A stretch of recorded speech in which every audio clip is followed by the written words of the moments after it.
Hello po. Gaya po ng nasabi ko sa mga previous videos ko, narito ngayon po tayo dito sa Istanbul Airport at ipapakita ko po sa inyo yung Turkish Airline launch. Ano po? So bago po yun, nandito na tayo dito sa duty free ng Istanbul. So yung diretsong lakaran po yan, yung po sa dulo, yan po yung nasa gate A and B. Ano po? So ngayon po ay transit passenger po tayo dito. Ang next flight po natin ay 8 o'clock pa po ng umaga.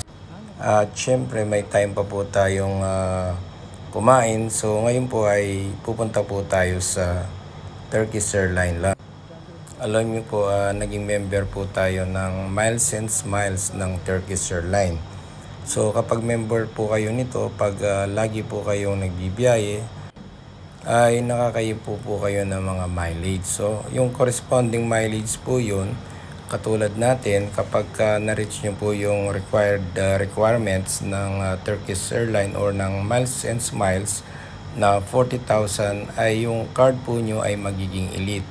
So, ang ibig sabihin po nun, pag elite na po yung card nyo, ay mayroon po kayong access na makapunta po dito sa kanilang lunch. Ano po? At pwede rin po kayong mag-invite ng isang guest. Katulad ko po, may kasama po ako, kaya sinama ko po siya dito, no? Kahit po economy class yung ticket nyo, ay pwede po kayong makapasok dito sa lunch na to.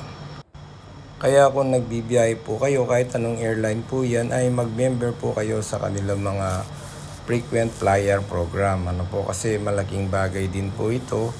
At pwede nyo po magamit yung miles nyo sa pag-upgrade ng inyong ticket from economy class to business class. Ano po, free lang po yun as long as may mileage po kayo. So ang corresponding mileage po ng upgrade ay sa atin ay 60,000 po para maging business class po yung ticket nyo. So ito na lang po, mag-register lang po kayo dun sa counter. Tapos at i-scan nyo po yung boarding card nyo at makakapasok na po kayo dito sa business lounge. Ano po? So ngayon po, nandito na po tayo sa loob ng business lounge. So itong lounge po ito ay napakalaki. Ano po? At marami po siyang install na mapagpipilian ng pagkain. Ano po? At saka pwede po kayo mamili ng mga upuan nyo. So ito nga po at maaga po tayong dumating dito. So ang nakaserve po ngayon dito ay breakfast. Ano po? So marami pong iba't ibang sandwich na available dito. So ang gagawin nyo lang po para makakain kayo dito, ayan, pipila lang po kayo. Anytime po na gusto nyo kumain, ayan, katulad po nito, may mga sandwiches po yan. Masarap po yung sandwiches na yan. Mayroon pong tuna, mayroong ham, iba't ibang klase pong mga sandwiches. At meron din po silang coffee bar. Ano po? So ito po yung pinaka-bar po nila. So mamimili lang po kayo ng kape na gusto nyo. So ang napili po natin dito ay cappuccino. Ano po? So basta sabihin nyo lang po sa barista kung ano po yung gusto nyo kape at titimplahan niya po kayong kape. Ayan. Wow! Ang sarap ng kape nila.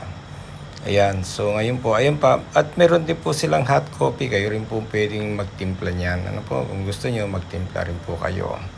Ngayon, ito naman po yung mga beverage nila. Marami rin po kayong pagpipilian. Mayroon pong soda water, plain water, juices, at saka gatas. Ano po? At ngayon din po, mayroon din po silang buffet na mga gusto ng mga vegetable salad. Ayan, any kind of vegetable available po rito. Marami po kayo talagang magpipilian. Ano? So ito pong buffet na salad na to, 24 hours po yan.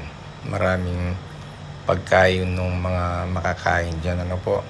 Di katulad po nung sa tanghalian, yung lunch at dinner, may time lang po yun. Pero ito pong mga gulayan, mga salad, available po ito 24 hours. Marami po kayong pagpipilian ng mga gulay. So kung gusto niyo pong tikman lahat, ano, marami. May yogurt pa po dyan. Ayan, may mga yogurt, iba't ibang klase po. Masasarap po lahat yan. Pero kailangan maingat lang po kayo kasi minsan pag nasobran po kanyan, medyo masisira po yung tiyan nyo. Tsaka po mayroon fresh juice at gatas. At syempre hindi po mawawala yung mga chocolate at tsaka po honey at tsaka po cereals. Ano po? Ayan. So ito po yung buffet ng mga vegetables. So ngayon naman po, pupunta na tayo dito sa mga fruits, ano? May iba't ibang klaseng fruits available po rito. May berries, apple, tsaka po grapes, ano? At dito sa kabilang table naman po, marami po. Ito, different kind of biscuits, ano po? Ito, sa mga mahilig sa biscuits, maraming variety po ito. Halos tinikman naman po natin lahat so far po. I-rate po natin ng 10, ano po, dahil masarap po lahat yung mga biscuits nila. Ayan. Then ito po yung nakuha ng kasama ko. Gusto niya yung mga vegetable. Tapos ako naman ito naman po. Siyempre hindi mawawala yung fruits and coffee at saka po itong sandwich. So yan po yung naging breakfast namin, ano? At siyempre yung kasama ko kumuha ng yogurt, pero ako hindi ko tinikman kasi alam nyo naman pag nagbibiyahe tayo, hindi ako basta kumakain ng pag di ko dating kinakain, ano? Kasi medyo hindi ko alam, baka biglang masira yung tiyan ko, kaya hindi ako kumuha nitong yogurt. Pero yung kasama ko, yan, tinikman niya yung yogurt so far. Sabi niya okay naman at hindi naman nasira yung tiyan niya. Kaya ingat-ingat lang sa pagkain, ano? Then, ito naman ang favorite ko, yan, yung lemonade.